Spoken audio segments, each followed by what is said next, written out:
This is going to be an unboxing.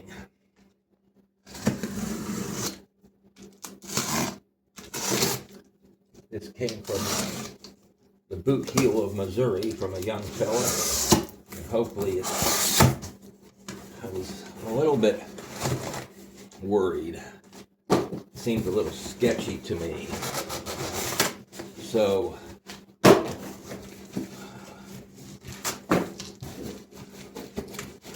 I did use PayPal goods and services to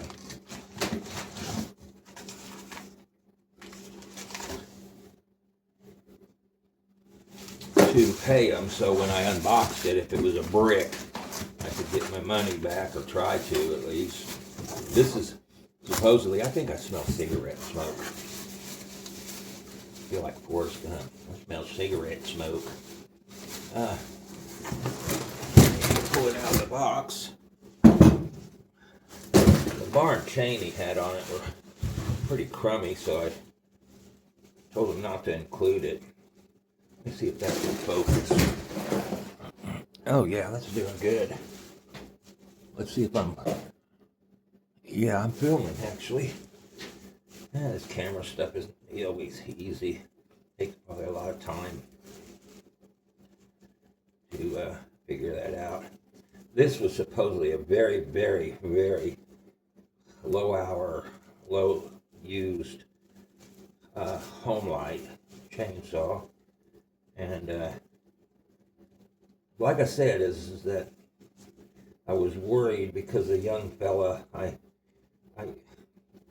did a little background check on him, which I do sometimes for people that aren't in the hobby or collect.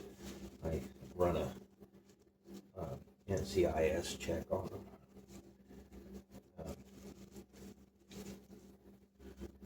Hell, I even run it on some of my own relatives. Anyway, we'll see what it looks like.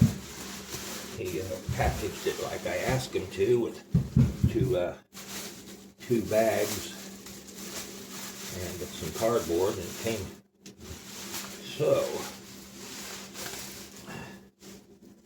Well, it isn't pristine, but got a couple of dings on it, but that's about as, I think I got fuel in it. Anywho,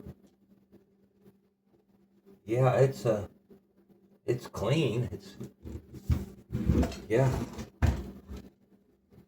It looked a little bit better in the pictures, but I'm not unhappy for this. It was $125. So, not unhappy at all. Looks like it might be needing to straighten out. But we'll get that. It's a 1992 limited edition Super XL automatic. And this will go with my yellow John Deere. And then this is pretty much all the variations. I don't have the old blue, but I don't know. I didn't really care for the old blue. So, it needs a spike.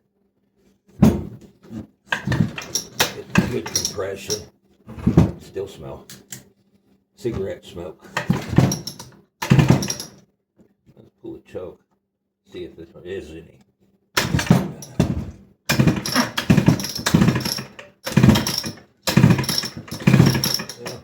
Don't think there's any gas in it, thank gosh.